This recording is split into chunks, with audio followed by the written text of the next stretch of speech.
നമസ്കാരം, JB ജംഗ്ഷനിലേക്ക് സ്വാഗതം.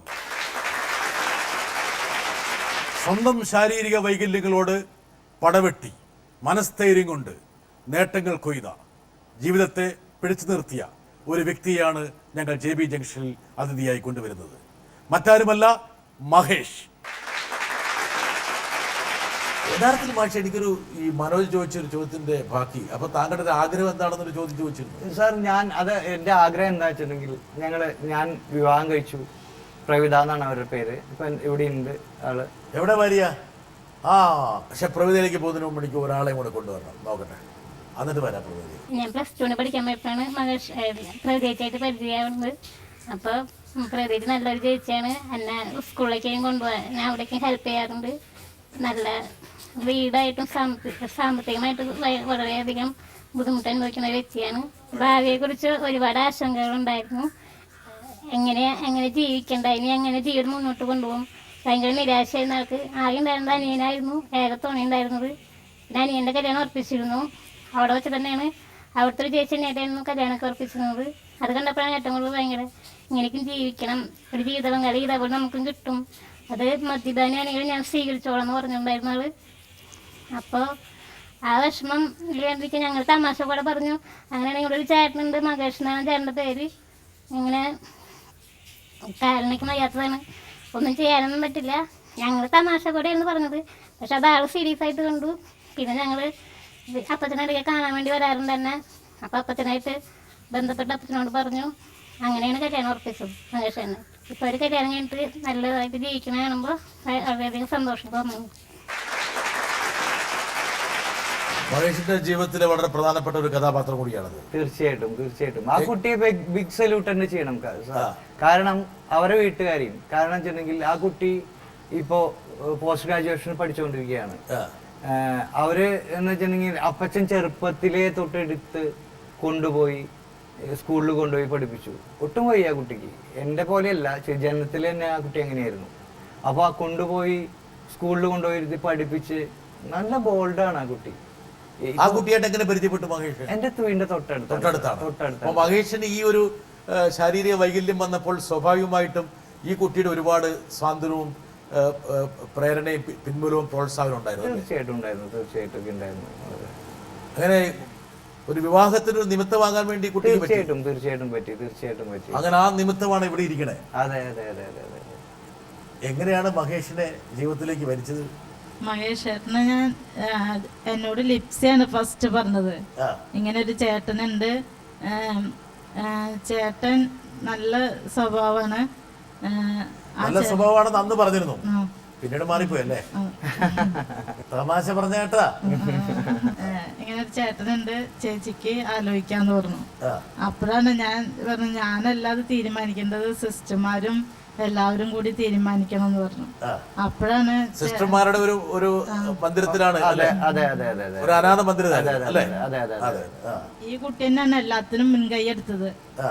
അങ്ങനെ സിസ്റ്ററിന്റെ അടുത്ത് പറഞ്ഞു, ഈ കുട്ടി മഹേഷന്റെ ഫോട്ടോ കൊണ്ടുവന്നു. അങ്ങനെ അപ്പച്ചനോട് പറഞ്ഞിട്ട് അതിന്റെ ഫോട്ടോ കൊണ്ടുവന്നു. അങ്ങനെയാണ് കണ്ടത്. എന്റെ ഫോട്ടോ അങ്ങോട്ടും കൊടുത്തു.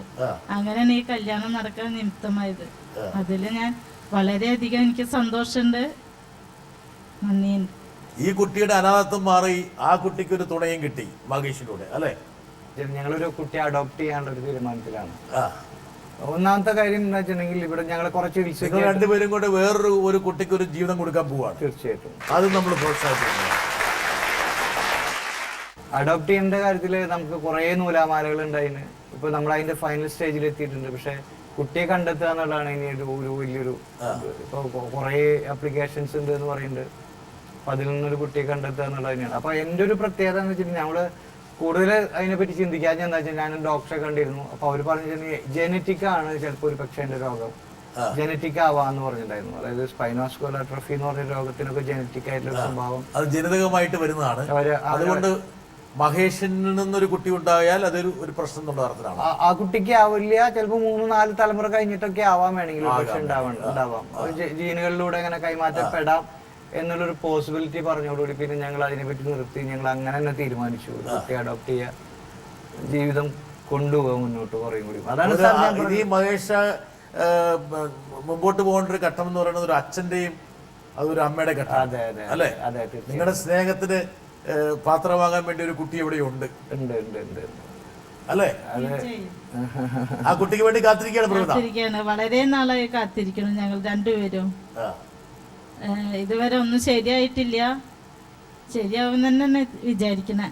പ്രവിതയോട് എനിക്ക് ചോദിക്കാനുള്ളത്, ഈ മഹേഷിനെ ജീവിതത്തിലേക്ക് കൊണ്ടുവരുമ്പോൾ ഒരുപാട് ആശങ്കകൾ ഉണ്ടാവൂല? എന്താ കാരണം വെച്ചാൽ ഞാൻ ഈ ശിഷ്ടകാലം മുഴുവൻ ഇദ്ദേഹത്തിന് ഇനി താങ്ങണ്ടേ, ശുശ്രൂഷിക്കണ്ടേ, നോക്കി നടക്കണ്ടേ, എടുത്തു നടക്കണ്ടേ, ഇങ്ങനെയൊക്കെയുള്ള ഒരുപാട് ചിന്തകൾ ഉണ്ടാവില്ലേ? ഇല്ല, എനിക്കുണ്ട് എന്റേതായ കുറേ കുറവുകളുണ്ട്. എനിക്ക് കയ്യിനും കാലിനും സുഖമില്ലായിണ്ട്. പിന്നെ എനിക്ക് വളരെ സന്തോഷത്തോടെയാണ് ഞാൻ സ്വീകരിച്ചത്. സന്തോഷത്തോടെ സ്വീകരിച്ചത്. അന്ന് സന്തോഷത്തോടെ സ്വീകരിക്കുമ്പോഴും ഉണ്ടായിരുന്ന ഉത്കണ്ഠകൾ പിന്നീട് മഹേഷിനെ ജീവിതത്തിലേക്ക് കൊണ്ടുവന്ന ശേഷം കൂടുതൽ സന്തോഷമായോ? വളരെ സന്തോഷത്തോടെ ഞാൻ സ്വീകരിച്ചത്. കൂടുതൽ സന്തോഷമേ ഉള്ളൂ ഇനിയും ഇവിടുന്ന് അങ്ങോട്ട്. സന്തോഷം വർദ്ധിച്ചു. അതെ, സന്തോഷം വർദ്ധിച്ചോണ്ട് വരികയാണ്. ഞാൻ ജീവിച്ചു തുടങ്ങി തന്നെ അദ്ദേഹത്തിന്റെ കൂടെ ജീവിച്ചു തുടങ്ങിയപ്പോഴാണ്. ഇനി ഞങ്ങൾക്ക് ഒരു കൊച്ചും കൂടി വേണം. അതാണ് ഞാൻ ആഗ്രഹം. അത് ആൺകുട്ടിയായാലും പെൺകുട്ടിയായാലും കിട്ടും തന്നെയാണ് വിശ്വാസം. കിട്ടണല്ലോ. നിങ്ങളെപ്പോലെ രണ്ട് നല്ല മനധൈർമ്യമുള്ള രണ്ടാൾക്കാരുടെ ഭവനത്തിലേക്ക് ഏതെങ്കിലും ഒരു കുട്ടി വരാതിരിക്കില്ല. ആ കുട്ടി വരട്ടെ. ഇനി അടുത്ത നിങ്ങൾ ആ കുട്ടി വന്നു കഴിയുമ്പോൾ നിങ്ങളെ 3 പേരും കൂടെ കൊണ്ടുവരും. സന്തോഷം. മഹേഷ്, ഇതൊക്കെയാണ് ജീവിതത്തിലെ ഒരുപക്ഷെ മഹേഷിന് ഈ അംഗവൈകല്യം വന്നില്ലായിരുന്നെങ്കിൽ ഇത്രത്തോളം കലാപരമായ അല്ലെങ്കിൽ സിദ്ധി താങ്കൾക്ക് പുറത്തെടുക്കാൻ ചിലപ്പോൾ പറ്റുന്നുണ്ടാവില്ല. തീർച്ചയായിട്ടും ഉണ്ടാവില്ല സാർ. കാരണം എന്താ വെച്ചിട്ടുണ്ടെങ്കിൽ ഇപ്പോൾ ഞാൻ പഠിക്കുന്ന സമയത്ത് ബിലോ ആവറേജ് ആയിരുന്നു. വരകൾ മാത്രമായിരുന്നു നമ്മുടെ ഒരു ലോകം ഉണ്ടായിരുന്നത്. പിന്നീട് വീട്ടിലിരുന്നതിന് ശേഷമാണ്, അപ്പോഴാണല്ലോ നമുക്ക് കണ്ണില്ലാണ്ടാവുമ്പോൾ ഉൾക്കണ്ണുണ്ടാവുക എന്ന് പറഞ്ഞ പോലെ, പിന്നീടാണ് നമുക്ക് അതിൻ്റെ പഠിപ്പിൻ്റെ, ഞാൻ എന്ത് കാര്യം കണ്ടാൽ ഇപ്പോൾ ഈ പറഞ്ഞ പോലെ തന്നെ ഞാനിന്ന് ജാവ ക്ലാസ് എടുക്കുന്നുണ്ട് കുട്ടികൾക്ക്. ഇപ്പോൾ ബിടെക് ആയാലും എംടെക് ആയാലും ജാവ, അതുപോലെ C++, സി. ബിടെക് വിദ്യാർത്ഥികൾക്ക് എംടെക് വിദ്യാർത്ഥികൾക്ക് എടുക്കാറുണ്ട്. 10ാം ക്ലാസ് ആണ് യഥാർത്ഥ താങ്കൾ പാസ്സായി? അതെ അതെ അതെ, തീർച്ചയായും 10ാം ക്ലാസ് പാസ്സായി. 10ാം ക്ലാസ് പാസ്സായിട്ടുള്ള മഹേഷാണ് ഇന്ന് ബിടെക്കുകാർക്കും എംടെക്കുകാർക്കും ക്ലാസ് എടുക്കുന്നത്. അപ്പോൾ അവർക്ക് ഒരു പ്രത്യേകത എന്താ വെച്ചിട്ടുണ്ടെങ്കിൽ ലാംഗ്വേജ്, ഇപ്പൊ മറ്റേ പടത്തിൽ പറഞ്ഞില്ലേ ജാവ സിമ്പിൾ ആണ്. എന്തൊക്കെയാണ് കുട്ടികളല്ലേ? അതെ, ഇവരൊക്കെയാണ് കുട്ടികൾ. എല്ലാം നല്ല തടിമടന്മാരാണല്ലോ, ഒന്നിനൊന്ന് പോകുന്ന ആൾക്കാര്. എന്താ പറയുന്നത്, ശരിയല്ലേ? അപ്പൊ ഇവരുടെ അധ്യാപകരാണ് താങ്കൾ? അതെ, തീർച്ചയായിട്ടും. മഹേഷ് കുറച്ച് തടിച്ചിരുന്നു നേരത്തെ, ഇപ്പൊ കുറച്ച് മെലിഞ്ഞാണ്. അതെ, ഇപ്പൊ യാത്രകളുണ്ട്, കുറെ യാത്രകളുണ്ട്. പക്ഷെ അതിനേക്കാൾ ഏറ്റവും പ്രധാനപ്പെട്ട ഒരു കാര്യം, താങ്കളുടെ ഓൺട്രപ്രണറായി, ഒരു സംരംഭകനായി, അത് വേറൊരു ലെവലാണ്. അതെ, തീർച്ചയായിട്ടും സാർ. എങ്ങനെയാണ് അതായത് ഒരു സംരംഭകനാകുക എന്ന് പറയുന്നത്? അതിപ്പോ എന്റെ ഏറ്റവും ആദ്യമായിട്ടുണ്ടായത് എങ്ങനെയാ വെച്ചാൽ, ഞാൻ ഒരാൾ എന്നോടൊരു കാര്യം ആവശ്യപ്പെട്ട സാർ, ഇപ്പൊ ഒരു കാര്യം എന്നോട് ആവശ്യപ്പെട്ട ഞാൻ പറ്റില്ല എന്ന് പറയില്ല. ഇപ്പൊ ആദ്യമായിട്ട് ഇപ്പൊ നേരത്തെ കണ്ട മനോജ് ഒരു പ്രാവശ്യം ഇതേപോലെ തന്നെ, മനോജ് വേറൊരാളോട് സംസാരിച്ചിട്ട് അയാളാണ് എന്നോട് വന്ന് ചോദിച്ചത്. രാകേഷ് എന്ന് പറഞ്ഞൊരു പയ്യനുണ്ട് അവിടെ, അവനാണ് എന്റെ അടുത്ത് വന്നിട്ട് ചോദിച്ചത്, ചേട്ടാ നിങ്ങൾക്ക് ഓട്ടോകാഡിൽ പ്ലാൻ വരയ്ക്കാൻ പറ്റുമോ? ഓട്ടോകാഡ് എന്ന് പറഞ്ഞ സോഫ്റ്റ്വെയറിനെ കുറിച്ച് എനിക്കറിയാം. അന്നത്തെ കാലത്ത് ഈ ഓണൊക്കെ ആയി കഴിഞ്ഞാൽ പൂക്കളങ്ങൾ ഡിസൈൻ ചെയ്ത് കൊടുക്കാൻ പറഞ്ഞ് കുറെ ആൾക്കാർ വരും. അപ്പൊ അതിനൊരു ടൂളായിട്ടാണ് നമ്മൾ ഈ ഇത് കണ്ടിട്ടുണ്ടായിരുന്നത്, ഓട്ടോകാഡ്. അപ്പൊ ഞാൻ അവനോട് പറഞ്ഞു ചെയ്യാം, കുഴപ്പമില്ല. അതെനിക്ക് അറിഞ്ഞിട്ടൊന്നും പറഞ്ഞൊന്നുമില്ല, ഞാൻ അവനോട് ധൈര്യത്തിനായിട്ട് പറഞ്ഞു. അതിന്റെ പിന്നാലെ എന്താ വെച്ചിട്ടുണ്ടെങ്കിൽ അവൻ മനോജിനോട് പറഞ്ഞു. മനോജ്, ഞങ്ങൾ മണികണ്ഠൻ വിളിക്കാം. മണികണ്ഠൻ എന്റെ വേഗം നേരെ എന്റെ വീട്ടിൽ വന്നു കഴിഞ്ഞിട്ട് ചോദിച്ചു, പക്ഷേ നമുക്കത് വരയ്ക്കാൻ പറ്റും, നീ കാണിച്ചെന്നാ മതി, ഞാൻ ചെയ്യാം. കാണിച്ചെന്നാ അതേപോലെ ചെയ്യാൻ ബുദ്ധിമുട്ടില്ലല്ലോ സാർ. അപ്പൊ അവൻ എന്താ വെച്ചാൽ അവിടെ നിന്നിട്ട് ഒരു പ്ലാനൊക്കെ വരച്ച് അതിന്റെ ഏകദേശം സെക്ഷൻ ഇങ്ങനെയാ വരുന്നതെന്നൊക്കെ പറഞ്ഞ് കാണിച്ചിട്ടിട്ട് പോയി. ഇതൊക്കെ മണികണ്ഠൻ വരച്ച വീടുകളാണ്? അല്ല സാർ, ഞാൻ വരച്ച്, ഞാൻ ഡിസൈൻ ചെയ്ത്, ഞാൻ പണിത വീടാണ് അതൊക്കെ. ഞാൻ ഡിസൈൻ ചെയ്ത് ഞാൻ പണിയിപ്പിച്ച വീടാണ്. നോക്ക്,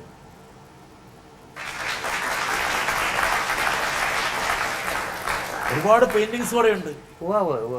ഇതൊരു ഡാനി എന്ന് പറഞ്ഞൊരു എന്റെ സ്റ്റുഡന്റിന്റെ വീടാണ്. അപ്പോ അദ്ദേഹം നമ്മുടെ വീട്ടിൽ അതെ അതെ അതെ അതെ അതെ അതെ ഇത് താങ്കൾ വരച്ചാണ്? അതെ അതെ അതെ, വരച്ചാണ്. ഞാൻ ഡിസൈൻ ചെയ്തതാണ് ഇതും. അപ്പോ ഇത് നമ്മൾ നേരത്തെ പറഞ്ഞ പോലെ സാർ, ഡാനി എന്ന് പറഞ്ഞ പയ്യൻ, അവനൊരു ആർട്ടിസ്റ്റാണ്. അവൻ എൻ്റെ അടുത്ത് ടാലി പഠിക്കാൻ വേണ്ടി വന്നതാണ് എൻ്റെ അടുത്ത്. അപ്പൊ അവന് വന്നു, അവരായിട്ട് ഡിസ്കസ് ചെയ്തു. അപ്പൊ അവർക്കൊരു പുതിയ വീട് വേണം. അപ്പോൾ ചേട്ടാ നമുക്കൊരു വീട് ഡിസൈൻ ചെയ്യണം, അതെങ്ങനെയാണ്? അപ്പൊ അന്നത്തെ കാലത്ത് ഞാൻ വാസ്തു എന്നുള്ളൊരു സംഗതി പഠിച്ചിട്ടുണ്ടായിരുന്നില്ല. അപ്പോൾ ഞാൻ അതൊന്നും നമ്മൾ നോക്കിയില്ല. അപ്പൊ അവൻ പറഞ്ഞു, മാഷേട്ടാ ഇങ്ങനെയാണ് ഒരു കാര്യം നമുക്ക് വേണ്ടത്. ഇങ്ങനെ വാസ്തുവില് മഹേഷിന് വിശ്വാസമില്ലേ? ഉണ്ട്. ഞാനിപ്പോ പഠിച്ചു. വാസ്തു പഠിച്ചു. ആരിൽ പഠിച്ചു? അതും ഇതേപോലെ തന്നെ ഒരു ഗുരുനാഥനെ എനിക്ക് കിട്ടിയിട്ടുണ്ടായിരുന്നു. എന്റെ നാട്ടിൽ തന്നെയുള്ള ഒരാള്. നമുക്ക് അദ്ദേഹത്തെ കിട്ടി. അദ്ദേഹത്തിൽ നിന്ന് കുറെ കാര്യങ്ങൾ ചോദിച്ചു മനസ്സിലായി. പിന്നെ അടിസ്ഥാനപരമായിട്ട് പ്രകൃതിയുമായിട്ട് എങ്ങനെ വീടിനെ ഇണക്കാമെന്നുള്ളതല്ലേ യഥാർത്ഥ വാസ്തുവിന്റെ? തീർച്ചയായിട്ടും തീർച്ചയായിട്ടും. അതെ അതെ സാർ. വേറൊന്നുമില്ലല്ലോ. ഇല്ല സാർ, ഇല്ല. ഇപ്പൊ ഈ അടുത്ത് ഞാനിപ്പോ വരുന്നതിലും മുന്നേക്കായിട്ട് എനിക്ക് വാസ്തുവിന്റെ കാര്യങ്ങളൊക്കെ പറഞ്ഞു നാളെ ഒരു പുസ്തകം എനിക്ക് തന്നിട്ടുണ്ടായിരുന്നു. രവിചന്ദ്രൻ സി എന്ന് പറഞ്ഞ ഒരാളെ എഴുതിയത് വാസ്തു ലഹരി എന്ന് പറഞ്ഞ പുസ്തകം. വാസ്തുവിന്റെ പൊള്ളത്തരങ്ങളെ എഴുതിക്കൊണ്ടുള്ള ഒരു പുസ്തകമാണ് ശരിക്കും പറയാം. അതൊരു യുക്തിയുടെ ഭാഗത്ത് നിന്നുള്ള വാസ്തു. തീർച്ചയായിട്ടും അതും ഞാൻ വായിച്ചു. അപ്പൊ നമ്മൾ ഇത് രണ്ടും കൂടി വായിക്കുമ്പോഴാണ് ശരിക്കും നമുക്ക് കൃത്യമായിട്ട് മനസ്സിലാക്കാൻ പറ്റുക.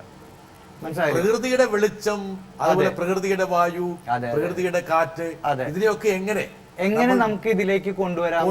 അതാണ് യഥാർത്ഥ വാസ്തു, അല്ലാതെ വേറെ വാസ്തു ഒന്നുമില്ല. ബാക്കിയുള്ളതെല്ലാം അന്ധവിശ്വാസം. അതെ തീർച്ചയായിട്ടും സാർ. ഇപ്പൊ നമ്മൾ പറയാം, ഇപ്പൊ കന്നിമൂലയില് കക്കുസ പാടില്ല, അതേപോലെ തന്നെ സെപ്റ്റി ടാങ്ക് പാടില്ല, കിണറ് പാടില്ല എന്ന് പറയണതിന്റെ കാരണം വെച്ചാൽ നമ്മുടെ കാലാവസ്ഥ തെക്ക് പടിഞ്ഞാറൻ കാറ്റാണ് നമുക്ക് ഏറ്റവും കൂടുതലുള്ളത്. ഈ തെക്ക് പടിഞ്ഞാറൻ കാറ്റ് വരുമ്പോ എന്താ വെച്ചിട്ടുണ്ടെങ്കിൽ ഇപ്പൊ കിണറുണ്ട്, അവിടെ വെറ്റാവും, നനയും ഇല്ലേ? നനഞ്ഞു കഴിഞ്ഞാൽ കീടാണുക്കൾ മുഴുവൻ വീടിന്റെ ഉള്ളിലേക്കാണ് കയറുക. ആ ഒരു ഫ്ലോയിലാണ് ഉണ്ടാവുക. പിന്നെ വേറൊരു കാര്യമുണ്ട്, ഇപ്പൊ നമ്മൾ സെപ്റ്റി ടാങ്ക് ആയാലും മറ്റെന്താണെങ്കിലും അതൊക്കെ തന്നെ വീടിന്റെ ഉള്ളിലേക്കാണ് നെഗറ്റീവ്സ് കയറുക. പിന്നെ ദിക്കുകളിലെ ഏറ്റവും മോശമാണ് തെക്കോട്ട്. തെക്കും അതേപോലെ തന്നെയാണ് നമ്മുടെ പടിഞ്ഞാറും. അപ്പൊ ആ മൂല രണ്ടും കൂടി യോജിപ്പിച്ച് വരുന്ന ഒരു ഭാഗമാണ് നമ്മുടെ ഈ തെക്ക് പടിഞ്ഞാറ് മൂല എന്ന് പറഞ്ഞിട്ടുണ്ടെങ്കിൽ. അപ്പോൾ അവിടെയാണ് നമ്മൾ മാസ്റ്റർ ബെഡ്റൂം പറഞ്ഞേക്കുന്നത്. ഇതിലിടയിൽ ഒരു വിദ്വാൻ വേറൊരു സ്ഥലത്ത് പറഞ്ഞൊരു കാര്യമാണ്, തെക്ക് പടിഞ്ഞാറ് മൂലയില് മാസ്റ്റർ ബെഡ്റൂം വേണ്ട, അന്ന് വെച്ചിട്ട് അവിടെ സെക്സ് പാടില്ല, ദൈവികമായൊരു സ്ഥലമാണത് എന്നൊക്കെയാണ് അയാൾ പറഞ്ഞു കൊടുത്തത്. അപ്പൊ സെക്സിന് എവിടെയാണ് സാർ ഇത്രയും മോശമായൊരു സംഭവമാണ്? അത് ദൈവികമാണ്. അപ്പൊ അങ്ങനെ കാഴ്ചപ്പാടില്ലാത്തവർ പോലും ഇതിന്റെ വളരെ യുക്തിയുടെ ഭാഗത്ത് നിന്നാണ്. തീർച്ചയായിട്ടും. അപ്പൊ താങ്കൾ ഈ പറഞ്ഞ പോലെ മണികണ്ഠന്റെ പ്രേരണയാല് ഈ പറഞ്ഞ ഒരു ഡിസൈൻ ചെയ്യുന്നു. അങ്ങനെ ഓരോരുത്തർ വന്നു. അങ്ങനെ താങ്കൾ പയ്യെ ഞാൻ മണികണ്ഠനെ വിട്ടു, ഞാൻ ഒറ്റയ്ക്ക് ചെയ്യാൻ തുടങ്ങി. മനസ്സിലായില്ലേ? അപ്പൊ ഞാൻ ഒറ്റയ്ക്ക് പ്ലാനുകൾ വരയ്ക്കാൻ തുടങ്ങി. അതിനിടയ്ക്ക് മണികണ്ഠൻ പഞ്ചായത്ത് മെമ്പറായി അവിടെ. അപ്പൊ പഞ്ചായത്ത് മെമ്പറായി പോയി. അപ്പൊ നമ്മൾ പിന്നെ അദ്ദേഹത്തിന് അതിന്റെ തിരക്കൊക്കെ ആയിപ്പോ പിന്നെ നീ ചെയ്തോ എന്ന് പറയുള്ളൂ എന്നോട്. അപ്പൊ ഞാൻ ചെയ്യുക അങ്ങോട്ട്, ഞാനത് ഏറ്റെടുക്കാൻ തുടങ്ങി. അപ്പൊ അങ്ങനെ വന്നു കഴിഞ്ഞിട്ട് ചില ആൾക്കാരുകൾ വരും, അതെ വാസ്തു ആള് പറഞ്ഞേക്കണ ഒരു പെട്ടിക്കള്ളി വരച്ച് തന്നിട്ടുണ്ട് ആൾക്ക്, ഇത്ര ചുറ്റില് പണിയാനാണ് പണിതേക്കണേ, അതിന്റെ ഉള്ളിൽ എങ്ങനെ വരച്ചാലും കുഴപ്പമില്ല, അതിന്റെ ഉള്ളില് അടുക്കള മാത്രം ഇവിടെ വരണം എന്നും പറഞ്ഞിട്ട് ചില പ്ലാനുകളും കൊണ്ടുവരും ചില ആൾക്കാർ. അതൊന്നും സ്വീകരിക്കില്ല. അല്ല സ്വീകരിക്കല്ല. അന്നത്തെ കാലത്ത് ഞാൻ വരച്ചു കൊടുത്തിട്ടുണ്ട് സാർ. ഞാനത് വരച്ചു, എനിക്കറിയില്ല. ഇന്ന് ഞാൻ ചെയ്യാറില്ല. ഇന്ന് നമ്മൾ ചെയ്യുമ്പോൾ ഞാൻ ആ സൈറ്റ് പോയി നോക്കും. ഇപ്പൊ എവിടെയാണെങ്കിലും ഇപ്പം ഈ ഒരു ശാരീരിക അവസ്ഥ ഉണ്ടെങ്കിലും അവശത ഉണ്ടെങ്കിലും മഹേഷ് എല്ലായിടത്തും പോയി നോക്കും. അതെ, സൈറ്റ് പോയി നോക്കും. ഞാനൊരു കാറ് വാങ്ങിച്ചു അതിനിടയില്. കാണിച്ചു മഹേഷിന്റെ യാത്ര എങ്ങനെയാണ്?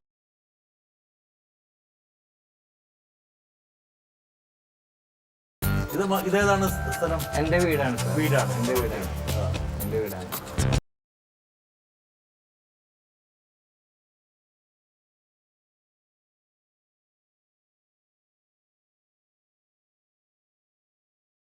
ഈ വീട്ടിൽ നിന്നാണ് മഹേഷ് ഓഫീസിലേക്ക് പോവാണ്. അതെ തീർച്ചയായിട്ടും.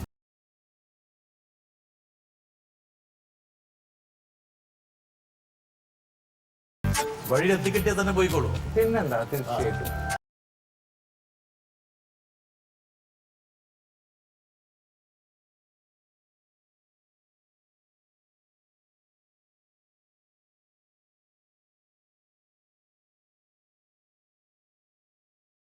ഇതാണ് ഓഫീസ് അല്ലേ? അതാണ് ഓഫീസ്. ഓക്കെ. എത്ര പേരുണ്ട് മഹേഷ് ഓഫീസിൽ? ഇപ്പൊ DARC എന്ന് പറഞ്ഞൊരു കോഴ്സ് ഉണ്ട് sir. Wisdom school of information and designing. Okay. ഞാൻ 3D നമ്മൾ വർക്ക് ചെയ്തേക്കുന്നതാണ്, ഒരു വീടിന്റെ വർക്ക്. Very good. ഇതാണ് മഹേഷിന്റെ ജോലി സ്ഥലം. ഓക്കെ. അങ്ങനെ താങ്കൾ ഒരു ഓണ്ടർപ്രണർ ആകാൻ തീരുമാനിക്കുന്നു? തീർച്ചയായിട്ടും അങ്ങനെ ചെയ്യാൻ തീരുമാനിക്കുന്നു. അപ്പൊ അന്നത്തെ കാലത്തെ ആൾക്കാരുകൾ വരും നമ്മുടെ അടുത്ത് പ്ലാൻ വരയ്ക്കാനായിട്ട്. അപ്പോൾ അവരൊക്കെ നമുക്ക് തുച്ഛമായ പൈസ തരുള്ളൂ. ഒരു പ്ലാൻ വരച്ചു കൊടുക്കാൻ ചില തുച്ഛമായ പൈസയേ ഉള്ളൂ നമുക്ക്. കാരണം നമ്മുടെ നാട്ടിലെ ആൾക്കാരുകൾ വരുമ്പോൾ നമുക്ക് അങ്ങനെ കണക്ക് പറഞ്ഞു വാങ്ങിക്കാനും നമുക്ക് പറ്റില്ല. ഈ പറഞ്ഞ പോലെ നേരത്തെ അവരുടെയൊക്കെ ഒരു സ്വപ്നമായിരുന്നു നമ്മളിങ്ങനെ പുറത്തേക്ക് വന്നതും ഈ വണ്ടി എനിക്ക് കിട്ടിയതൊക്കെ. കുറെ ആൾക്കാരുകൾ കൂടിയിട്ടാണ് നമുക്ക് ഇത് വണ്ടി വാങ്ങി തന്നതാണ് നമുക്ക്. ഞാൻ വാങ്ങിച്ചതല്ല വണ്ടി. ഒരു ജോർജ് ഏട്ടൻ എന്ന് പറഞ്ഞ ഒരാളുണ്ട്, അദ്ദേഹം പഠിക്കാൻ എൻ്റെ അടുത്ത് വന്നതാണ്. എൻ്റെ അയലക്കാരനായിരുന്നു അദ്ദേഹം. അപ്പോൾ ആള് ഇതേപോലെ തന്നെ വന്നു കഴിഞ്ഞിട്ട് ആള് പറഞ്ഞൊരു ദിവസം, നിനക്കിപ്പോ ഒരു വണ്ടി ഉണ്ടല്ലോടാ, നമുക്ക് അതങ്ങോട്ട് വാങ്ങിച്ചാലോ, നമുക്ക് കൊണ്ടുപോകാൻ. അപ്പൊ ഞാൻ പറഞ്ഞു അതിനൊക്കെ വലിയ കാശാവും ചേട്ടാ. അല്ല അത് കുഴപ്പമില്ല, നമുക്ക് നടക്കാൻ നോക്കാലോ. അപ്പൊ ശരി എന്നാ അങ്ങനെയൊന്നും അന്വേഷിച്ചപ്പോ അതിന് 10,000-75,000 രൂപ വരുന്നതാണെന്ന് പറഞ്ഞത്. അപ്പൊ അന്ന് പിന്നെ നമ്മുടെ അടുത്ത് പോയ എന്റെ സ്റ്റുഡൻസ് ഉണ്ടായിരുന്നു, പിന്നെ ഇവര് കുറച്ച് പേരുണ്ടായിരുന്നു, പിന്നെ ഒരു ബിന്ദു ചേച്ചി എന്ന് പറഞ്ഞിട്ടൊരു ചേച്ചി അവരുണ്ടായിരുന്നു. ഇവരൊക്കെ കൂടിയിട്ടാണ് അതിനൊരു മുൻകൈ എടുത്തു കഴിഞ്ഞിട്ട് വണ്ടി വാങ്ങിച്ചത്. ബിന്ദുവിനെ നമുക്ക് വേണമെങ്കിൽ കൊണ്ടുവരാം. തീർച്ചയായും. ഒരുപാട് കഷ്ടതകൾക്കൊടുവിൽ മഹേഷ് കൈവരിച്ച ഈ വിജയം ഇതുപോലെ കഷ്ടതകൾ അനുഭവിക്കുന്ന മറ്റുള്ളവർക്ക് ഒരു പ്രചോദനമാവുകയും മഹേഷ് അവർക്ക് തന്നാൽ കഴിയുന്ന സഹായങ്ങൾ ചെയ്തു കൊടുക്കാൻ പറ്റുകയും ചെയ്യട്ടെ എന്നും, ഒരു ജാലകവാതിലിനുള്ളിൽ നിന്നും ലോകം കണ്ടിരുന്ന മഹേഷ് ഇന്ന് എത്താത്ത സ്ഥലങ്ങളില്ല, ഇനിയും ഉയരങ്ങളിൽ എത്തട്ടെ എന്ന് ഞാൻ ആശംസിക്കും. ഇവരൊക്കെ അയൽവക്കക്കാരാണ്? അതെ, തൊട്ടടുത്തുള്ളതാണ്. അവര് നേഴ്സായിരുന്നു, സ്റ്റാഫ് നേഴ്സായിരുന്നു. അപ്പൊ അവർക്ക് ഇതിനെ പറ്റി കുറിച്ച് നന്നായിട്ട് അറിയാം. ഒരു രോഗിയുടെ ഒരു ഇതൊക്കെ അവർക്ക് അറിയാൻ പറ്റും, മാനസികാവസ്ഥയൊക്കെ അവർക്ക് അറിയാൻ പറ്റും. അവരും ഇതിന് മുൻകൈ എടുത്തു. അങ്ങനെ എല്ലാവരും കൂടിയിട്ടാണ്. ഇപ്പൊ എന്റെ ഒരു സ്റ്റുഡൻസ് ഉണ്ടായിരുന്ന ഒരു രശ്മി സൗമ്യ എന്ന് പറഞ്ഞിട്ട്, അവരൊക്കെയാണ് ഇതിന് തുടക്കം കുറിച്ചത്. അവരുണ്ടായിരുന്നു, അവരോട് ഈ ബിന്ദു ചേച്ചിയുടെ കൂടെ ഉണ്ടായിരുന്നു. അങ്ങനെ കുറെ പേര്, ഒന്നൊന്നുമല്ല, എന്റെ നാട്ടിലുള്ള ഒരുപാട് പേരുടെ എന്താ പറയാ വലിയ സഹകരണം, നിസ്സീമമായിട്ടുള്ള ഒരു സഹകരണമാണ് ഈ മഹേഷിന്റെ വിജയത്തിന് കാരണം. തീർച്ചയായിട്ടും. അല്ലെങ്കിൽ നമ്മൾ തളർന്ന് കടന്നേനെ. തീർച്ചയായിട്ടും അവര് കൈപിടിക്കാനുണ്ടായി. ഞാൻ പറഞ്ഞില്ലേ സാർ, നമ്മള് ഒരു ഘട്ടം വന്നപ്പോ നമ്മള് ഒരു കായലിന്റെ നടുക്ക് തുഴയൊന്നും ഇല്ലാണ്ട് എത്തപ്പെട്ട അവസ്ഥയായി. അവിടുന്ന് ഞാൻ കുറെ കയ്യൊക്കെ ഇട്ടടിച്ചപ്പോഴും തോണി മറിഞ്ഞു. പക്ഷെ ഞാൻ നിന്ന് കഴിഞ്ഞപ്പോ അവിടെ നിലയുണ്ടെന്ന് തോന്നി എനിക്ക്. അപ്പൊ ഞാൻ വീണ്ടും അവിടെ ആ തോണി ശരിക്കാക്കി വെച്ച് കയറിയിരുന്ന് കൈകൾ കൊണ്ട്. മഹേഷിന് ശരിക്കും പറഞ്ഞാൽ നല്ല നോവലും ഇതൊക്കെ എഴുതാമെന്നുള്ളൊരു എഴുത്ത് വേണം. അതാണ് സാർ എന്റെ ഏറ്റവും വലിയൊരു ആഗ്രഹം. ഒരു 55 വയസ്സ് കഴിഞ്ഞാ. എന്താ കാരണം വെച്ചാൽ ഇപ്പം മഹേഷ് പറഞ്ഞതും വണ്ട് പിന്നെ മലന്ന് കിടക്കുന്നതും അത് കമിഴുന്നതും ഇതൊക്കെ മാത്രമല്ല, മനസ്സിൽ വെച്ചിരിക്കുന്ന ഒരുപാട് ഇമേജസ് ഉണ്ട്. വേണമെങ്കിൽ അക്ഷരങ്ങളിലേക്ക് മാറ്റാവുന്നതാണ്. വലിയൊരു മോഹം വേറൊരുണ്ട്.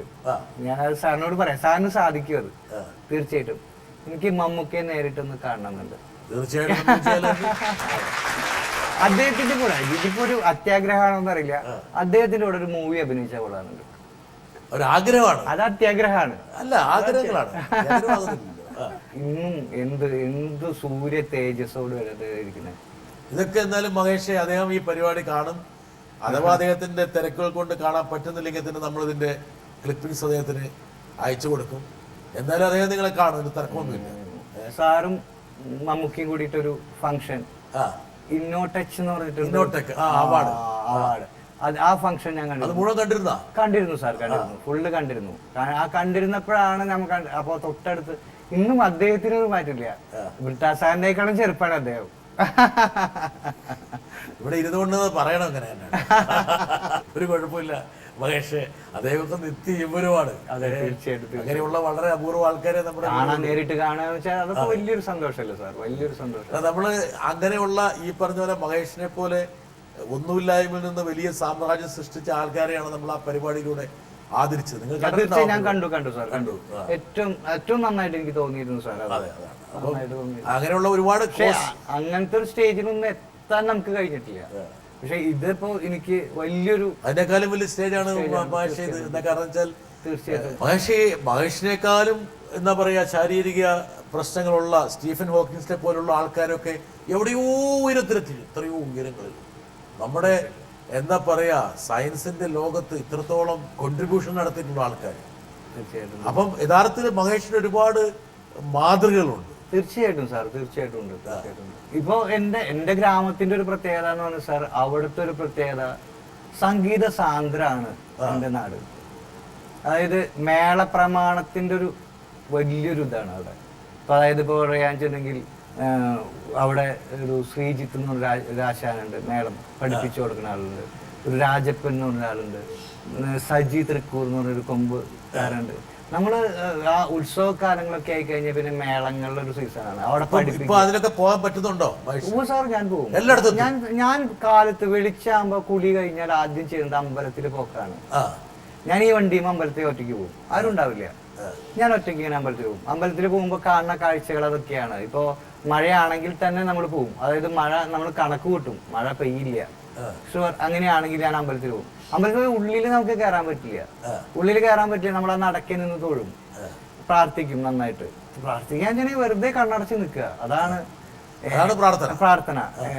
എന്റെ പ്രാർത്ഥന എന്ന് പറഞ്ഞാൽ എന്റെ പ്രവൃത്തിയായിട്ടാണ് നമ്മൾ നോക്കാറ്. അപ്പൊ നമ്മൾ വെച്ചിട്ടുണ്ടെങ്കിൽ അവിടെ കണ്ണടച്ച് നിൽക്കും. പക്ഷെ ആ പോണ ഒരു ഇതുണ്ടല്ലോ സാർ, ആ പ്രഭാതത്തിൽ പോണ ആ ഒരു നമുക്ക് കിട്ടുന്ന എനർജി. അപ്പൊ അവിടെ ഒരു അങ്ങനെ പോകുമ്പോ അവിടെ കുട്ടികൾ പാട്ട് പഠിക്കുന്ന ഒരു സ്ഥലമുണ്ട്, ശിവരഞ്ജിനി എന്ന് പറഞ്ഞിട്ടൊരു ഇതൊക്കെ ഉണ്ട്. ആ വിദ്യാലയത്തിൽ കുട്ടികൾ പാട്ട് ഇപ്പൊ കേൾക്കണത്. പിന്നെ അത് കൂടെ തൊട്ടടുത്ത് ട്യൂഷൻ ഉണ്ട്, അവിടെ കുറെ കുട്ടികൾ ഉണ്ടാവും. ഇതൊക്കെ കണ്ട് നമ്മൾ തേവരെ തൊഴുത് നേരെ തിരിച്ചു വീട്ടിൽ വരും. വൈകുന്നേരം അതേപോലെ തന്നെ പോകും. ചില തിരക്കുള്ള ദിവസങ്ങളിൽ, ഞാൻ അവിടെ ഇല്ലാത്ത ദിവസങ്ങളിൽ മാത്രമേ ഇത്, മഴയുള്ള ദിവസങ്ങളിൽ മാത്രമേ ഇത് മുടങ്ങാറുള്ളൂ. അങ്ങനെ പരിസരത്താണ് താങ്കൾ കണ്ണു നട്ടിരിക്കുന്നത്. തീർച്ചയായിട്ടും സമൂഹവും പരിസരവും ഇല്ലാതെ ഒരിക്കലും ജീവിതമില്ല. വരട്ടെ, ഒരാൾ വരട്ടെ. മഹേഷിനെ പറ്റി പറയുകയാണെങ്കിൽ മഹേഷിൻ്റെ എല്ലാ വെല്ലുവിളികളെയും മഹേഷ് അതിജീവിച്ചു എന്ന് വേണം പറയാൻ. ശാരീരികമായ തൻ്റെ വെല്ലുവിളികളെയൊക്കെ അതിജീവിച്ചുകൊണ്ട് ഒരു പുതിയ ഒരു സംരംഭത്തിൽ മുന്നേറുന്ന മഹേഷിനെയാണ് നമുക്ക് കാണാൻ സാധിക്കുന്നത്. മഹേഷെ, നമുക്ക് ഒരു കാര്യം ഓർമ്മയുണ്ടോ? നമ്മൾ 2 വർഷം മുമ്പ് നമ്മുടെ ക്ഷേത്രത്തിലൊരു കഥകളി കാണാനായിട്ട് വളരെ താല്പര്യപ്പെട്ടു മഹേഷ്. കലാമണ്ഡലം ഗോപിയാശാൻ്റെ ഒരു കളിയായിരുന്നു. അപ്പോൾ അതിന് വീൽ ചെയർ അകത്ത് കിടക്കണം, അതുമായി ഒരു ബന്ധപ്പെട്ട ഒരു അവസാനം അത് കാണാൻ സാധിച്ചു. അത് ക്ഷേത്രത്തിലെ കമ്മിറ്റിക്കാരുടെ അനുവാദത്തോടു കൂടി അകത്ത് വന്നു. ആ ഒരു സംഭവത്തെ പറ്റി എന്താണ് മഹേഷിന് പറയാനുള്ളത്? കഥകളി ഭ്രമമുണ്ട്. മുത്തശ്ശി അമ്മൂമ്മയുടെ കൂടെ പോയിട്ടാ കാണാറത് പണ്ട് ചെറുപ്പത്തിലൊക്കെ. അത് കഴിഞ്ഞതിന് ശേഷം ഇപ്പൊ ഗോപിയാശാനൊക്കെ ഗോപിയാശാന്റെ കാലഘട്ടത്തിലും ഞാൻ കണ്ടിട്ടില്ല കഥകളി. അപ്പൊ ഗോപിയാശാൻ ഔട്ടത്തൂര് വരണു എന്ന് പറഞ്ഞപ്പോ ഭയങ്കര അത്ഭുതമായിരുന്നു. നേരിട്ട് കാണണം എന്നുള്ളൊരു ആഗ്രഹത്തോട് കൂടിയിട്ട് തന്നെയായിരുന്നു ഉണ്ടായിരുന്നത്. അപ്പോൾ ഇദ്ദേഹമൊക്കെ അമ്പല കമ്മിറ്റിയിലുള്ളതാണ്. പക്ഷെ എനിക്കൊരു പേടി എന്താ വെച്ചിട്ടുണ്ടെങ്കിൽ, അമ്പലത്തിന്റെ ഉള്ളിൽ ഞാൻ വീൽ ചെയറുമായിട്ട് കയറി കഴിഞ്ഞാൽ എന്തെങ്കിലും പ്രോബ്ലം ഉണ്ടോ? പഴയ കാലത്ത് സൈക്കിളൊന്നും അതിന്റെ ഉള്ളിൽ ഉരുട്ടാൻ സമ്മതിക്കില്ല. അങ്ങനെ ടയർ എന്നുള്ളത് ചെരുപ്പ് ഇടില്ലല്ലോ, ഇല്ല സാർ. അപ്പൊ അതുകൊണ്ട് നമുക്ക് അത് അങ്ങനെ ഒരു പേടി ഉണ്ടായിരുന്നു. അപ്പൊ ഞാനിതിപ്പോ നേരത്തെ പറഞ്ഞ പോലെ മനോജുമായിട്ട് ചിലപ്പോ സംസാരിച്ചു. മനോജ്, നീ എന്ത് നോക്കാതെ നമ്മുടെ അമ്പലം, അവിടുത്തെ ഒരു പ്രമാണിയാണ്. അതെ, തീർച്ചയായിട്ടും. അപ്പൊ നീ കയറിക്കോ, അതിന് കുഴപ്പമില്ല. അപ്പൊ ഞാൻ ശിവഞ്ഞാനോട് സംസാരിച്ചു, ചേട്ടാ ഇങ്ങനെ ഒരു കാര്യം ഉണ്ട്, എനിക്കൊന്ന് കണ്ടാ കൊള്ളാന്നുണ്ടത്. മനുഷ്യ നീ പോലെ എന്തായാലും കുഴപ്പമില്ല, നമുക്ക് കാണാം. അങ്ങനെയാണ് നമ്മൾ ആ ഒരു സംഗതി. അവർ കുറെ കഷ്ടപ്പെട്ടു. നമ്മളെ വണ്ടിയൊക്കെ എടുത്ത് കയറ്റി പൊന്തിച്ച് അതിൻ്റെ ഉള്ളിൽ വെച്ച് ഞാൻ കണ്ടത് വെച്ചിട്ടുണ്ടെങ്കിൽ രണ്ട് മഹാപ്രതിഭകളാണ് അന്ന് കണ്ടുകൂട്ടിയത്. ഒന്ന്, അന്ന് കർണശബ്ദമായിരുന്നു കഥകളി. കർണശബ്ദം കഥകളിയില് കർണനായിട്ടായിരുന്നു ഗോപിയാശാൻ, കലാമണ്ഡലം ഗോപിയാശാൻ. കലാനിലയം ഗോപിയാശാനായിരുന്നു നമുക്ക് ദുര്യോധനൻ. അതും അസാധ്യമായിരുന്നു. ദുര്യോധനന്റെ എല്ലാ ഭാവങ്ങളും ഉണ്ടല്ലോ. ദുര്യോധനൻ ഭാര്യയുടെ അടുത്ത് ഭയങ്കര തരളിതനാണ്. അവസാനത്ത് അനുജന്റെ അടുത്ത് ഭയങ്കര ദാഷ്ട്യക്കാരനാണ്.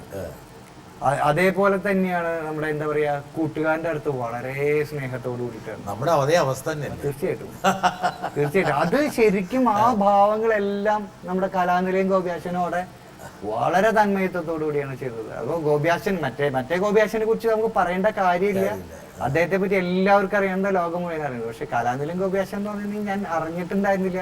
ഞാൻ അവിടെ പോയപ്പോഴാണ് അദ്ദേഹത്തെ കണ്ടപ്പോൾ എനിക്ക് തന്നെ ഭയങ്കര അതിശയായി പോയി. എനിക്ക് ആ ഒരു പെർഫോമൻസ്. വരട്ടെ, ഒരാളും കൂടി. ഹായ് മഹേഷ് ഏട്ടാ.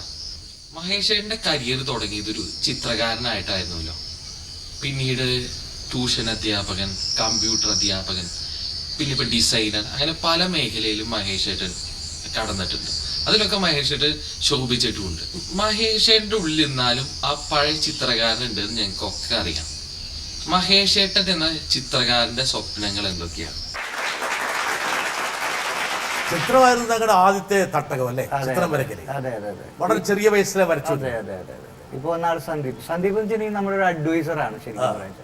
നല്ല പുസ്തകങ്ങള്, അതേപോലെ നല്ല മൂവികൾ എവിടെ വന്നാലും ഏത് ഭാഷയാണെങ്കിലും ആൾ തരും എനിക്ക്. ഇപ്പൊ ഇന്നാള് ഞാൻ കണ്ടൊരു മൂവി ഉണ്ടായിരുന്നു, ഫിലിമിസ്ഥാൻ എന്ന് പറഞ്ഞ മൂവി. അതായത് പാകിസ്ഥാനും ഇന്ത്യയും തമ്മിലുള്ളൊരു ഇതിനെ കുറിച്ചിട്ടാണ് ആ മൂവി പ്രതിപാദിക്കുന്നത്. അത് വളരെ രസകരമായിട്ട്. അപ്പൊ അതേപോലെ തന്നെ അങ്ങനത്തെ പല കാറ്റഗറിയിലുള്ള മൂവികളും. ഇൻടച്ചബിൾ എന്ന് പറഞ്ഞൊരു മൂവി ഉണ്ടായിരുന്നു സാർ, ഒരു ഇപ്പൊ തോഴ എന്ന് പറഞ്ഞൊരു മൂവിയൊക്കെ. ഇദ്ദേഹമാണോ ഇൻട്രൊഡ്യൂസ് ചെയ്യുന്നത്? അതെ, ഇദ്ദേഹമാണ് ഇൻട്രൊഡ്യൂസ് ചെയ്യുക. മാഷിയുടെ അതിങ്ങനെ ഒരു ഇൻടച്ചബിൾ എന്ന് പറഞ്ഞൊരു മൂവി ഉണ്ട്, ഫ്രഞ്ച് മൂവിയാണ്. അപ്പൊ എനിക്ക് ഭാഷ എനിക്ക് അറിയില്ല, പക്ഷെ ഇദ്ദേഹം പറഞ്ഞു തരും കഥകൾ. പിന്നെ നമ്മൾ കണ്ടു കഴിഞ്ഞാൽ നമുക്ക് മനസ്സിലാവുമല്ലോ. അപ്പോ അത് വെച്ചിട്ടുണ്ടെങ്കിൽ ഒരു പാരാഗ്ലൈഡിങ്ങിനിടയിലെ തളർന്ന ഒരാള് പിന്നീട് നമ്മുടെ ബ്യൂട്ടിഫുൾ പോലെയുള്ള ഒരു മൂവി, ബ്യൂട്ടിഫുൾ എന്നുള്ള മൂവിയിലും മഹേഷിനെ പോലെ ഒരാളുണ്ട്. തീർച്ചയായിട്ടും. വേറൊരു കാര്യമുണ്ട് സാർ, ഇപ്പൊ ഇതിലുള്ള ഒരു കാര്യം എന്ന് വെച്ചാൽ ഹാൻഡികാപ്ഡ് ആയ ഒരാള് എന്ന് പറയുമ്പോൾ കുറച്ച് കോമഡിക്ക് വേണ്ടിയിട്ടാണ് ചില സിനിമകളിൽ കൊണ്ടുവരാറ്, ചില സിനിമകൾ. പിന്നെ മറ്റൊരു കാര്യം എന്ന് പറഞ്ഞിട്ടുണ്ടെങ്കിൽ ഇപ്പോ ചില സിനിമകളിൽ എന്ന് പറയുമ്പോൾ അവര് പാരലൈസ്ഡ് ആണ്, അവരെ കൊണ്ട് ഒന്നിനും വയ്യ. ഇപ്പൊ ബ്യൂട്ടിഫുൾ എന്ന് പറഞ്ഞ ഇതില് ഒരു ഇൻസ്പിറേഷണൽ മൂവി എന്ന് അതിന് പറയാൻ പറ്റില്ല, ഒരിക്കലും പറയാൻ പറ്റില്ല. കുഞ്ഞിക്കൊന്നോ നമുക്ക് അങ്ങനെയുള്ള കാറ്റഗറിയിൽ ഒന്നും അങ്ങനെ ഒരു മൂവി ഇതുവരെയായിട്ട് ഉണ്ടായിട്ടില്ല. ഇപ്പൊ ഈ അടുത്ത കാലത്താണ് സുസുധി വാത്മീക് എന്ന് പറഞ്ഞിട്ട് ജയസൂര്യ, ഞാൻ ഇഷ്ടപ്പെടുന്ന ഏറ്റവും നല്ലൊരു നടൻ കൂടിയാണ് അദ്ദേഹം.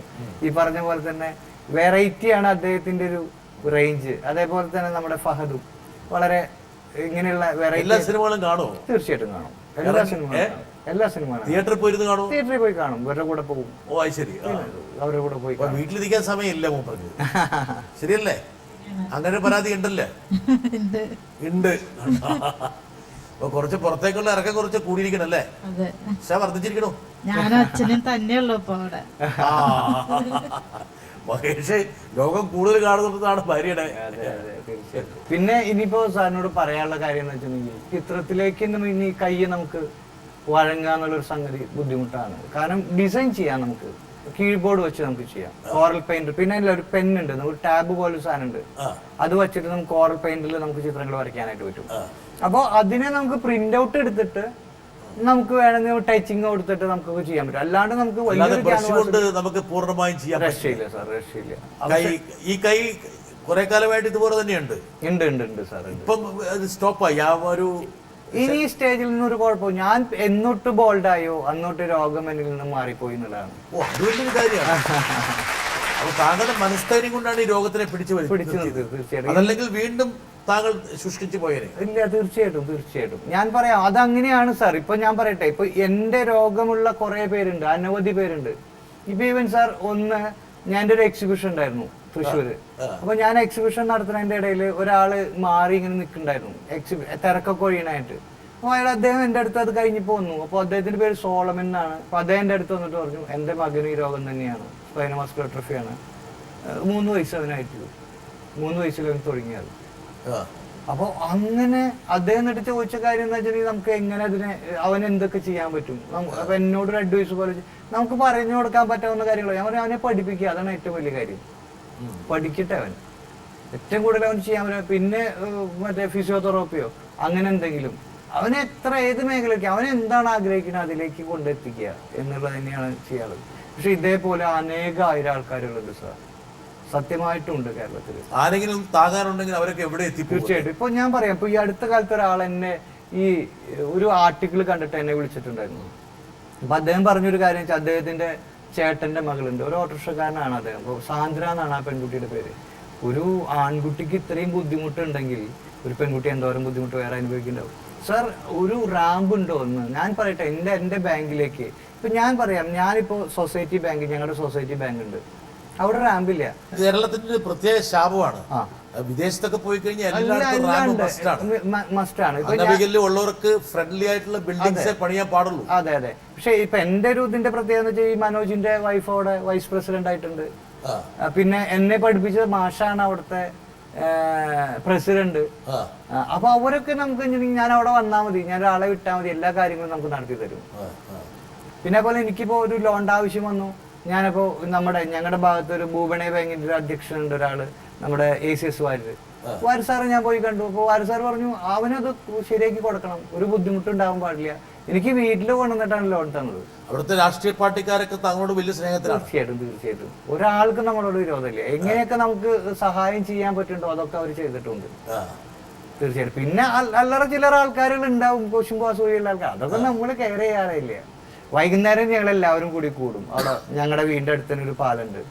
അവിടെ അത് എന്ന് പറഞ്ഞാൽ ചിരിച്ചിരിച്ചാവും നമ്മള്. ഓരോരുത്തരും ഓരോ ദിവസം ഓരോ ഇര കിട്ടും. ഇര കിട്ടാന്നുണ്ടെങ്കിൽ അതെ എന്നെയാണ് കിട്ടുക, എന്നെയാണ് കിട്ടുക. അവർക്ക് ഒന്ന് കൊല പിടിക്കും നമ്മളെ. അപ്പൊ നമ്മൾ പതുക്കെ സ്കൂട്ടാവുന്നത്. ഇത്തിരി രക്ഷപ്പെടാൻ പറ്റും. പാട്ടൊക്കെ ഉണ്ടോ വൈകുന്നേരം കൂടുമ്പോൾ? ഇല്ല, അങ്ങനെയൊന്നുമില്ല സാർ. പാട്ട് പാടുവോ? പാട്ട് ഇല്ല സാർ. എനിക്ക് അറിയാൻ പറ്റാത്തൊരു കാര്യം, പാട്ട് കേൾക്കും നന്നായിട്ട്. ഞങ്ങളുടെ നാട്ടുകാരൻ ഒരാളുണ്ട്, ജയേന്ദ്രൻ എന്ന് പറഞ്ഞിട്ട്. ഗ്രേറ്റ് ആണ്, അദ്ദേഹത്തിന്റെ പാട്ട് കേൾക്കും. എല്ലാവരും പാട്ടെല്ലാം ഇഷ്ടമാണ് എനിക്ക്. പാട്ട് കേൾക്കും. വരട്ടെ ഒരാളും കൂടി. ഞാൻ മഹേഷിനെ പരിചയപ്പെട്ടിട്ട് ഇപ്പോൾ ഏതാണ്ട് ഒരു 5 വർഷമാകുമ്പോൾ പോകണം. ഞാൻ മദ്രാസ് അഡ്വക്കേറ്റ് ആയിരുന്നു. അവിടുന്ന് ഔട്ടത്തിൽ വന്ന് താമസിച്ച് വീടുണ്ടാക്കിയിട്ട് വരുന്ന കാലത്താണ് എൻ്റെ നൈബറായ മഹേഷിനെ ഞാൻ പരിചയപ്പെടുന്നത്. അപ്പം അദ്ദേഹത്തെ അന്ന് കാണുമ്പോൾ ഈ കാണുന്ന ജനലിൽ കൂടി വിദൂരതയിൽ ആകാശം നോക്കി സ്വപ്നം കണ്ടിരുന്ന ഒരു ചെറുപ്പക്കാരൻ, ഫിസിക്കലായിട്ടുള്ള ചലഞ്ചസിനെ ഒക്കെ മറികടന്ന് ജീവിതം വെട്ടിപ്പിടിക്കാൻ വേണ്ടി ഒരു ഫയർ, അന്ന് ഞാൻ കണ്ണിലോ ഫയർ കണ്ടിരുന്നു, എങ്ങനെയെങ്കിലും ജീവിതം വെട്ടിപ്പിടിക്കണമെന്ന്. അന്ന് മുതൽ ഞാൻ പിന്നെ അദ്ദേഹത്തെ വെളി ഗുരുനാഥനാക്കി. കാരണം പലവരും ജീവിതത്തിൽ ഞാൻ കണ്ടിട്ടുണ്ട്, ഇത്രയും ഒരു വെറി, എങ്ങനെയെങ്കിലും വിജയിക്കണം എന്നുള്ള ഒരു ആഗ്രഹത്തിൽ കൊടുക്കുന്ന മനുഷ്യനെ ഞാൻ വളരെ വളരെ റയറായിട്ടേ ഞാൻ കണ്ടിട്ടുള്ളൂ. ഈ അവസ്ഥയിൽ ഇപ്പോൾ എനിക്ക് മാഷോട് ചോദിക്കാനുള്ളത്, അന്ന് വിദൂരതയിൽ സ്വപ്നം കണ്ടിരുന്ന മാഷും ഇന്ന് ദൈവത്തോട്, ദൈവമേ എനിക്കൊരു ദിവസം 24 മണിക്കൂർ പോരാ, 1-2 മണിക്കൂർ കൂടി അധികം തരാമോ എന്ന് ഒരവസ്ഥയിൽ മാഷ് കേരളത്തിനും പുറത്തും ഓടിക്കൊണ്ടിരിക്കുകയാണ്. അന്നത്തെ മാഷൊരു ചിന്താഗതി ഇന്നത്തെ മാഷൊരു ചിന്താഗതിയും കൂടി മാഷ് ചിന്തിക്കുമ്പോൾ മാഷയുടെ എങ്ങനെയാണ് മാഷ, എന്ത് വ്യത്യാസമാണ് മാഷ അതിൽ കാണുന്നത് ഇപ്പോൾ ഒന്ന് പറഞ്ഞു തീർക്കാനില്ല. ഇദ്ദേഹം നല്ലൊരു വെൽവിഷറാണ്. ഇപ്പൊ എന്റെ വീടിന്റെ അടുത്താണ് താമസിക്കുന്നത്. അന്നൊക്കെ അറിയായിരിക്കും വേണമെങ്കിൽ MN നമ്പ്യാർ സാർ ഉണ്ടല്ലോ, അദ്ദേഹത്തിന്റെ മരുമകനായിരുന്നു അദ്ദേഹം, മോളുടെ ഭർത്താവാണ്. അതെ. ഇപ്പൊ നമ്മുടെ വീടിന്റെ അടുത്ത് തന്നെയാണ് താമസിക്കുന്നത്. ഇപ്പൊ അന്നത്തെ കാലത്ത് ഞാനൊരു ഫെയിം ഉണ്ടാക്കുക എന്നുള്ളൊരു ഉദ്ദേശത്തോടു കൂടി നിൽക്കുമ്പോഴാണ് ഇദ്ദേഹം എനിക്ക് ചാക്കോ സാറിനെ, PC ചാക്കോ, അദ്ദേഹം ഞങ്ങളുടെ MP ആയിരുന്നു. അപ്പൊ അന്ന് അദ്ദേഹത്തെ പരിചയപ്പെടുത്തി തന്നു. അദ്ദേഹം 2 കമ്പ്യൂട്ടർ എനിക്ക് അന്ന് തരുന്നുണ്ടായി. അദ്ദേഹത്തിന്റെ പേഴ്സണൽ ഇതിൽ തന്നെ ചെയ്തിട്ടുണ്ടായിരുന്നത്. അപ്പൊ എന്നിട്ട് അത് കഴിഞ്ഞിട്ട് നമുക്ക് അത് ഉദ്ഘാടനം ചെയ്ത അദ്ദേഹമായിരുന്നു അന്ന്. എൻ്റെ ഇത് ഉദ്ഘാടനം ചെയ്തു. അന്ന് ഉണ്ണിയാട് സാർ ഉണ്ടായിരുന്നു, ഞങ്ങളുടെ MLA ആയിരുന്നു അന്നത്തെ കാലത്ത്. അദ്ദേഹമൊക്കെ ഉണ്ടായിരുന്നു അന്നത്തെ. അതൊരു വലിയൊരു ഫംഗ്ഷൻ, നാട്ടുകാരെ വലിയൊരു ഫംഗ്ഷനായിട്ടാണ് അത് ആഘോഷിച്ചിട്ടുണ്ടായിരുന്നത്. അങ്ങനെയാണ് എൻ്റെ ഇൻസ്റ്റിറ്റ്യൂഷന്റെ തുടക്കം. പിന്നീട് നമ്മൾ ഇന്ദിരാഗാന്ധി കമ്പ്യൂട്ടർ സാക്ഷരതാ മിഷന്റെ അഫിലിയേഷൻ എടുത്തു. അപ്പൊ അതിന്റെ ഒരു കോഴ്സ്, ഇപ്പൊ കെട്ടിടമായിട്ട് ബന്ധപ്പെട്ട ഒരു കോഴ്സ് ഉണ്ടായിന്, DRC എന്നൊരു കോഴ്സ്, DRC വിഷ്വലൈസേഷൻ എന്ന് പറഞ്ഞിട്ട്. അപ്പോൾ അതിന്റെ ഒരു കോഴ്സാണ് ഇപ്പൊ നമ്മൾ കൂടുതലായിട്ട് കുട്ടികൾക്ക് എടുക്കാറുള്ളത്. ഇപ്പൊ ഇന്ന് ഒരു വീട് ഡിസൈൻ ചെയ്യാൻ വരുമ്പോ നമുക്ക് എന്താ വെച്ചിട്ടുണ്ടെങ്കിൽ ആൾക്കാർക്ക് ഒരു സംശയമുണ്ട്. എന്നെ കാണുമ്പോൾ ഞാൻ വീൽ ചെയറിൽ ഇങ്ങനെ ചെല്ലുമ്പോ ഞാൻ ആരോടും പറയാറില്ല ഞാൻ അങ്ങനെ ഹാൻഡികാപ്ഡാണ്, അപ്പൊ അതുകൊണ്ട് അങ്ങനെ ഇങ്ങനെ ഒന്നും ഞാൻ പറയാറില്ല. എനിക്ക് എന്നെ ഫോണിലാണ് വിളിക്കാറ് കൂടുതലും. ഞാൻ എത്തും, ഞാൻ പറയും ഞാൻ എത്തിക്കോളാം. അപ്പൊ പറയും നിങ്ങളൊരു കാര്യം ചെയ്യും, നിങ്ങളൊരു പ്ലാൻ വരച്ചങ്ങോട്ട് അയച്ചാൽ മതി എന്ന് പറയും. ഞാൻ പറഞ്ഞു പ്ലാൻ വരച്ചയക്കണമെങ്കിൽ ആദ്യം നമുക്ക് സൈറ്റ് കാണണ്ടേ, സൈറ്റ് കാണാൻ. പലരും ഇപ്പൊ എന്നോട് ചോദിക്കുന്ന ചോദ്യമാണ്, ഞങ്ങൾക്കൊരു വീട് വേണം. ഞാൻ പറഞ്ഞു മനോഹരമായിട്ടുള്ള വീട് ഞാൻ വരച്ചു തരാം നിങ്ങൾക്ക്. നിങ്ങൾ പറയുന്നതാണോ? ഞാനിപ്പോൾ എന്താ ചെയ്യാന്ന് വെച്ചിട്ടുണ്ടെങ്കിൽ എൻ്റെ ലാപ്പ് എടുത്ത് പിള്ളേരുമായിട്ട് ഞാൻ പോയി അവിടെ വന്നിട്ട് ഇപ്പോൾ എവിടെയാണെങ്കിലും അവിടെ താമസിക്കും, മുറിയിൽ താമസിച്ച് കഴിഞ്ഞിട്ട് അവരെ വിളിക്കും.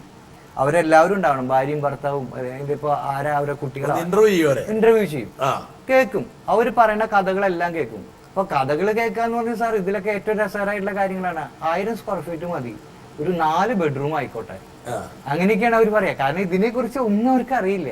അവരെ പറഞ്ഞ് മനസ്സിലാക്കി അതിനനുസരിച്ച് പ്ലാൻ വരച്ച് നമ്മൾ അതിന്റെ 3D ചെയ്ത് അതിന്റെ ഇന്റീരിയർ ഡിസൈൻ ചെയ്തിട്ട്. ഇപ്പൊ ഞാൻ ഏറ്റുമാനൂർ എനിക്കൊരു വർക്ക് ഉണ്ട്, സുധീർ എന്നാണ് അയാളുടെ പേര്. അപ്പോൾ അയാളുടെ വർക്ക് നമ്മൾ ഇതേപോലെ തന്നെ എല്ലാ കാര്യം. അയാൾ ദുബായിലാണ്. അതിനെപ്പറ്റി എപ്പോഴും ഭയങ്കര പേടിയാണ് ആൾക്ക്, എങ്ങനെ ചെയ്തു പോകണു, പണിക്കാരെങ്ങനെ ചെയ്തു പോകണു. അപ്പോൾ നമ്മളെയാണ് ഏൽപ്പിച്ചേക്കണത്. അപ്പോൾ ഞാൻ പണി പൂർത്തിയാക്കാനുള്ള ഉത്തരവാദിത്വം ഏൽപ്പിച്ചിട്ടുണ്ട്. അതെ, തീർച്ചയായിട്ടും. അല്ല, ഓരോ ഘട്ടങ്ങളിലും നമ്മൾ പോവാണ്. ഓരോ ഘട്ടങ്ങളിലും പോയിട്ട് അവർക്ക് ആ ഡിസൈൻ ചെയ്ത് കൊടുത്തിട്ട് അവരോട് ഇങ്ങനെ വേണം.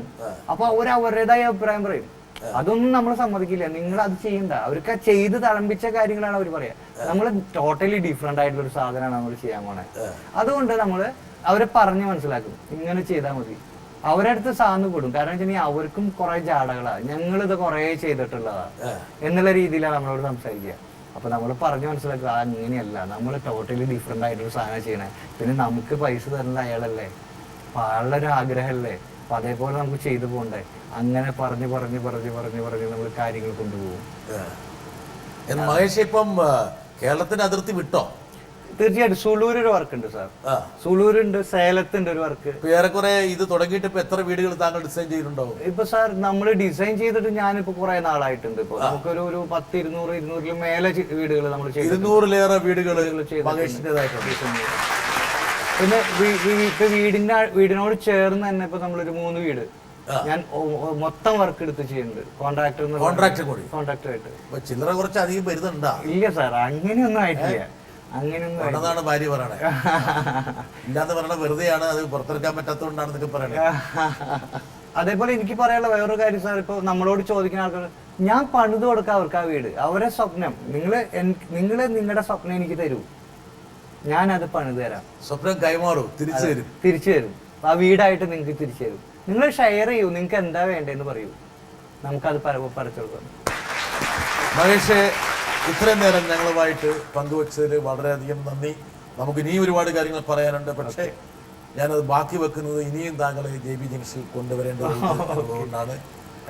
ഒരുപാട് ഉയരങ്ങളിലേക്ക് താങ്കൾ സഞ്ചരിക്കണം. താങ്കൾക്കൊന്നും ഒരു പരിധിയോ പരിമിതിയോ അല്ല, മനസ്സാണ് നമ്മുടെ ചിറക്. ആവശ്യത്തിനനുസരിച്ചുള്ള മനസ്സും, ആരോ പറഞ്ഞ പോലെ ആകാശമാണ് താങ്കളുടെ അതിർത്തി. ആകാശം മുട്ട താങ്കൾക്ക് പറക്കാനുള്ള ശേഷിയുണ്ട്, മനസ്സുണ്ട്. താങ്കളുടെ സുഹൃത്തുക്കളെല്ലാം താങ്കൾക്ക് അതിനുള്ള കൈത്താങ്ങാകട്ടെ.